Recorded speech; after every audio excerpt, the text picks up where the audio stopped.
Olha só, pessoal, mais um Fala Carlão, direto aqui de Campo Grande, mais um Fala Carlão, vivendo esse momento maravilhoso da Asbram, reunião por todo o Brasil, reunião já foi em Goiânia, reunião em São Paulo, agora acontecendo aqui a reunião em Campo Grande, presença maciça, sala lotada para ouvir falar sobre como é que anda a conjuntura do boi, enfim. Antes de apresentar meu convidado, eu queria apresentar para vocês e agradecer o apoio de sempre da revista AgroRevenda. A revista AgroRevenda, gente, ela é a plataforma de conteúdo da distribuição do agronegócio brasileiro. Toda mesa importante, todo diretor de agrorevendas, todo mundo que fornece para as agrorevendas brasileiras, com certeza recebe essa revista.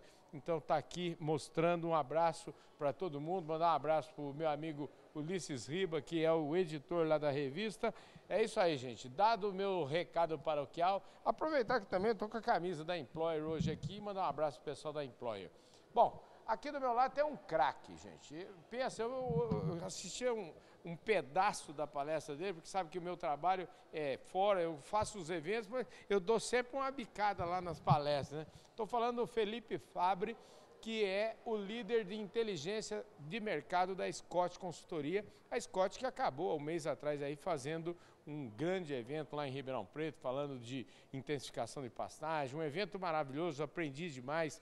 A mensagem mais importante que eu acho que eu trouxe daquele evento é aquilo que, assim, ó, lá foi um mundaréu de aprendizado, mas o importante é a gente aplicar o aprendizado. E aqui é a mesma coisa, né? Veio o Felipe e traz um discurso aqui falando de boi, falando de como que anda esse mercado. Ô Felipe, obrigado pela sua presença, por, vamos dizer, compartilhar sua inteligência aí conosco, viu? Que é isso, Carlão. Obrigado pelo convite para estar aqui trazendo também um pouquinho para todo mundo que está nos acompanhando diretamente de casa do que nós abordamos aqui hoje, e um evento aqui na Asbram fenomenal, trazendo perspectivas para o mercado do boi e também para o mercado de grãos na nossa fala. Mercado esse que nesse ano de 23, até comentei na minha palestra, que nós já esperávamos que fosse ser um ano pressionado, mas não que seria um ano tão pressionado quanto que nós assistimos. Nós tivemos aí uma China pagando menos pela arroba do boi, pela carne bovina, no caso, isso influenciando a margem das indústrias. Um dólar no primeiro semestre abaixo dos R$5 também tirando margem das indústrias, junto com o descarte de fêmeas bem acelerado nessa temporada, influenciando o quadro que a gente assistiu. Mas, né, o recado central da nossa fala foi que, mesmo nesse momento de baixa, existem oportunidades para o produtor, e foi um ano de muitas oportunidades para o produtor. Uma das coisas que você falou, e eu gosto muito disso, porque às vezes sobra alguns centavos lá, eu compro ações, entendeu?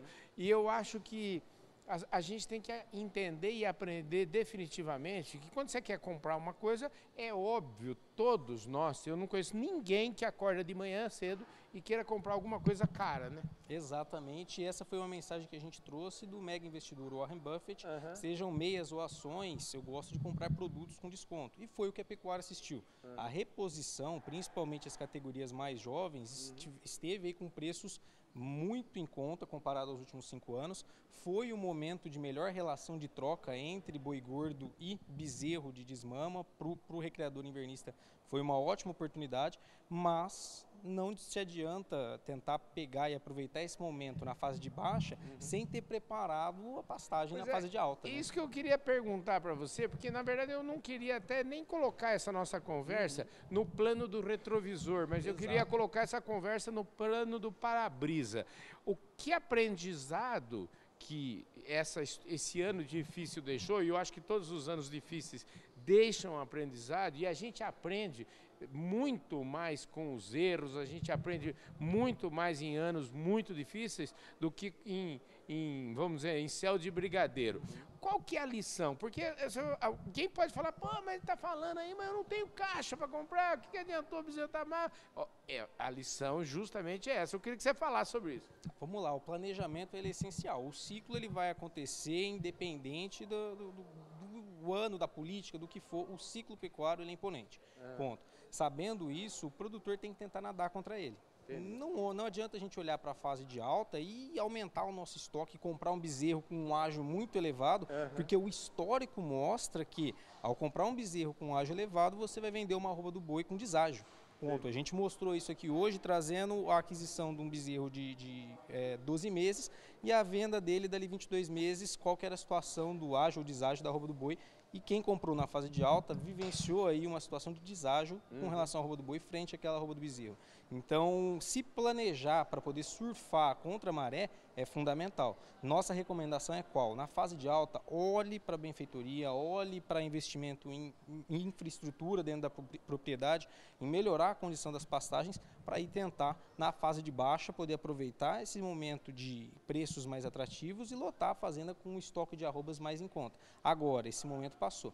O que a gente pode fazer daqui para frente? A ideia é tentar trabalhar com aquilo que nós conseguimos adquirir nesse ano de 23 e acelerar a recria e engorda. De que modo? A gente pode tentar trabalhar com um sistema de suplementação para engorda mais rápida. Então, olhando aí para o quadro que a gente tem adiante, tentar acelerar esse processo para continuar fazendo investimentos na atividade no próximo ano, que já deve ser de virada dentro do ciclo pecuário. Mas deixa eu te falar, ainda dá tempo, eu queria perguntar para você, e até uma pergunta até eu acho difícil, mas eu queria saber o seguinte, eu até acho que nem tem resposta para isso, é o seguinte, já chegamos no fundo do poço, na sua ótica? Olha, na minha percepção, sim, a gente atingiu o fundo do poço nesse setembro de 23, mas a gente sabe que tem outros fatores ainda que podem influenciar o mercado. Entendi. Mas a tendência que a gente assiste para o próximo ano é de preços estáveis, pelo menos na arroba do boi gordo, frente a esses 240 que a gente está tendo hoje. O mercado futuro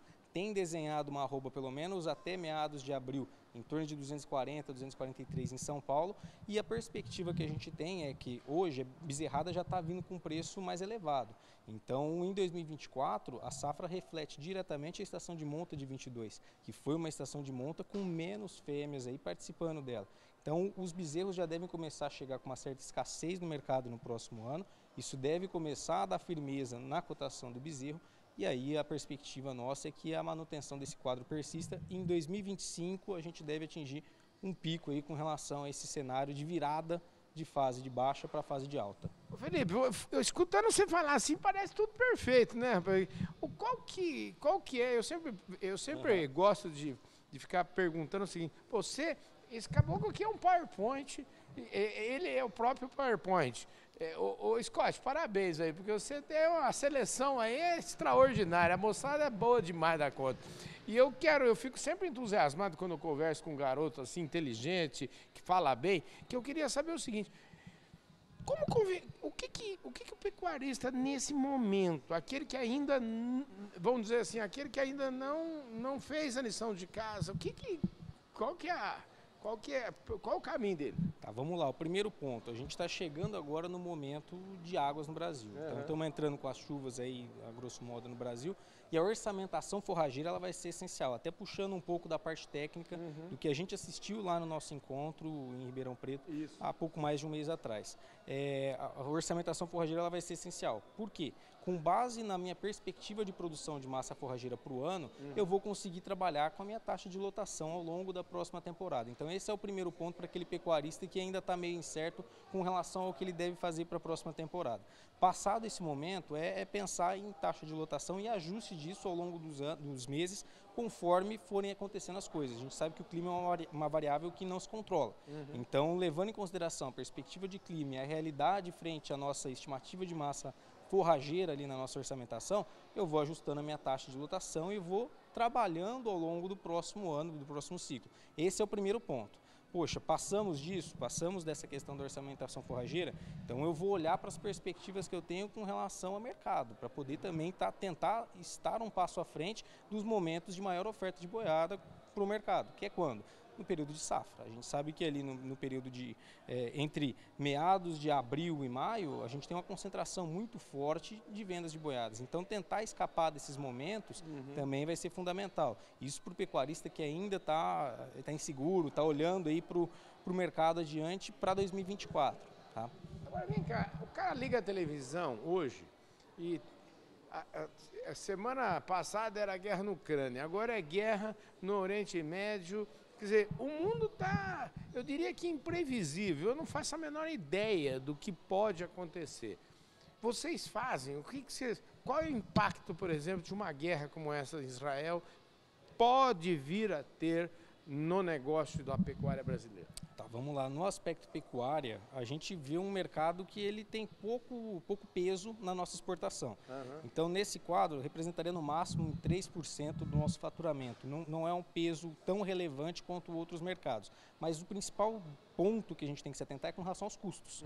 Essa região onde hoje a gente está tendo essa concentração da guerra, ele concentra certas unidades de produção de fertilizantes, principalmente, que podem impactar nos custos de produção aqui no Brasil. Além disso, a gente viu agora já uma disparada no preço do petróleo, que também vai diretamente influenciar nos custos de produção, também na questão do dólar. O investidor, o povo, né, no mercado global vai se alocar em recursos que são de segurança, dólar e ouro, que também tiveram uma disparada. Isso tudo acaba, querendo ou não, no aspecto macro, influenciando nos custos aqui no Brasil, mas no aspecto exportação de carne bovina, não é um mercado tão pesado quanto outros que a gente não deve ter um efeito tão significativo. Escuta, você com 30 anos tem a obrigação de ser otimista, e eu com 58 tenho a obrigação de perguntar. Seu copo está meio cheio, meio vazio, como é que tá? Como é que você enxerga o futuro aí da pecuária? Vamos lá, vamos pensar no aspecto curto prazo, final de 2023. A perspectiva é de uma manutenção de preços, a gente deve trabalhar ainda com essa retomada que a gente assistiu em setembro, ela deve persistir até o final do ano.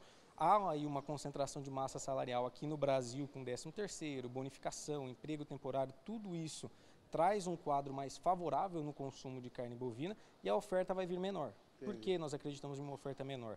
Entre safra, sazonalmente falando, essa oferta ela já é reduzida no segundo semestre e em novembro, quando a gente para analisar o quadro, a boiada de confinamento que sairia para o mercado em novembro reflete diretamente a entrada no coxo em agosto, que foi um momento dentro do ano muito ruim no mercado futuro, não havia ali ferramentas que trouxessem ao produtor uma segurança para que ele pudesse fechar a boiada e no mercado físico os preços derretendo entre agosto e setembro.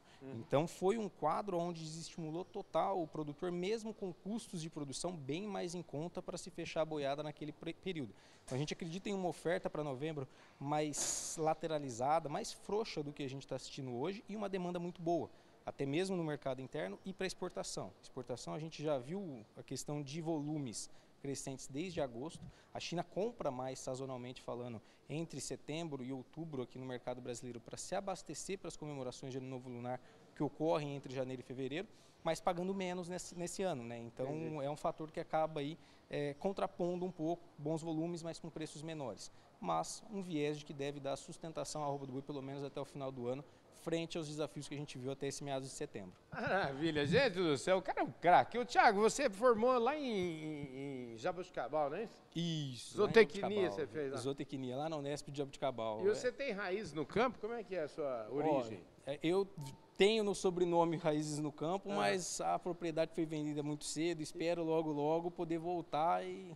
Olha, com certeza, com essa sua inteligência, eu tenho certeza absoluta, você vai, daqui a pouquinho, nós vamos ver um produtor rural aqui. Cara, obrigado. Se Deus quiser. Obrigado, viu, Carlão? Espetacular. À disposição de todos que aí. Que entrevista top de linha. Ô, Scott, parabéns, viu? Vocês aí são craquíssimos. O cara é um espetáculo, gente. Deu show lá dentro, aqui no evento das Bran, e agora deu um show aqui também para vocês, com exclusividade, só aqui no seu programa. Fala, Carlão!